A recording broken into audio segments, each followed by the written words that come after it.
I'm going to show you how to make fresh ricotta. Are you ready?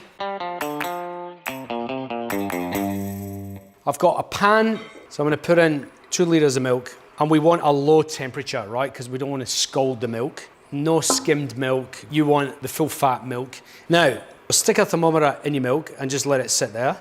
What we want to do is bring the milk up to 86 degrees Celsius. The other thing that we're going to add is 1% of the weight of your milk in salt. Put that in while it's heating up, and that's going to give your ricotta cheese a really nice base flavour.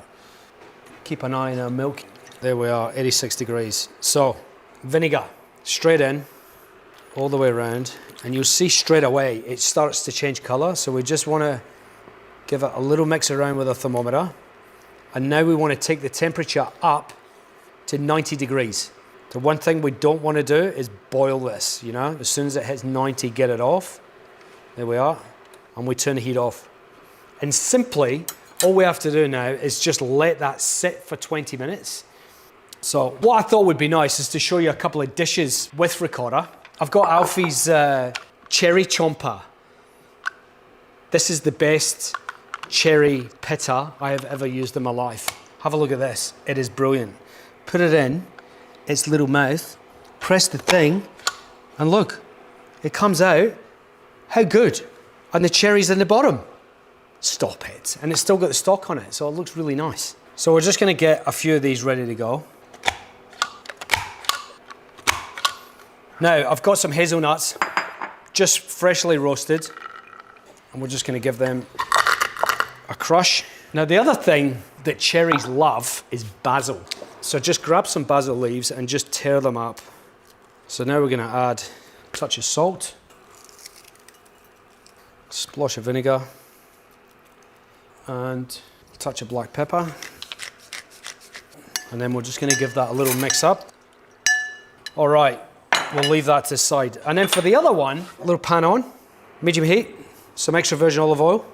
And I'm just gonna pick some of these beautiful little baby king brown mushrooms straight into a pan. And then we're gonna grab some thyme. So just pop your thyme in along with the mushrooms, some salt, and some black pepper.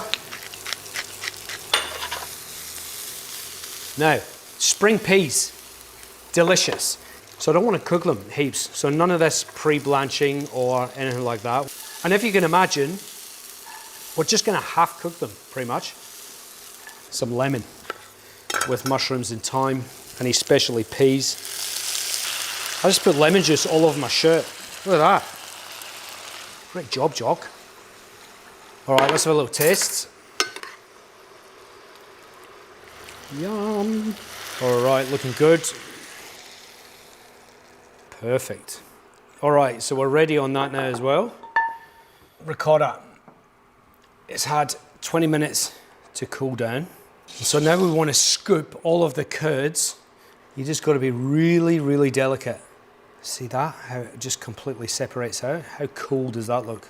I'm just going to put my curds as gently as I can into a bowl, and I'll spoon them out of there into the little baskets. So just be really gentle. Just try not to disturb the curds too much. Try and keep them sort of whole. And the more whole that you keep them,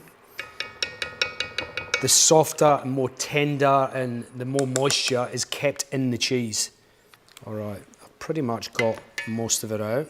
And then we're gonna fill up our little molds. So just fill it up, and as you fill it up, just give it a little sugar, and it will get the cheese, all the curds, all the way down the bottom. And just overfill them a little bit because they will sink. And all these little holes, you can see the holes in the side, that lets all of the extra whey out, and it sets the cheese beautifully. So have a look at them. They've been overfilled slightly, and over the next hour, that'll drop down to be an almost level sort of cheese. Now, you have to be a little bit gentle with the cheese, ricotta. It's a little bit soft. So get your cheese and just sort of give it a little shake like that, and you'll feel it separate from the container. And as it does, put it onto the plate. Give it a sugar. Look at that. Gorgeous looking cheese. What I love doing, 2 little ones like this, cut it open so as you can see the inside. And then what we're going to do is put our fillings cascading out of the bottom of it. So remember, peas, mushroom, thyme. It was really simple, nothing crazy going on here. This is absolutely delicious. So for this one, a little lick of extra virgin olive oil around the cheese. Extra squeeze of lemon juice on the ricotta itself. Some black pepper. Done. So now we've got the cherries and our basil. Same thing again, just cascade it down and off. I like having the stalks still on there, it's quite fun. And then the juice. The combination of the red wine vinegar and the cherry all macerated together. Yum. And because I always forget something, the hazelnuts. And now, there you have 2 delicious ricotta dishes that you can make at home in 20 minutes. Get after this because it's a brilliant recipe. Thanks for watching, and if you liked that, please click subscribe because there's plenty more where that came from. Also, if there's a recipe that you actually want to see me make, chuck it in the comments below and we'll get around to it. Thanks for watching.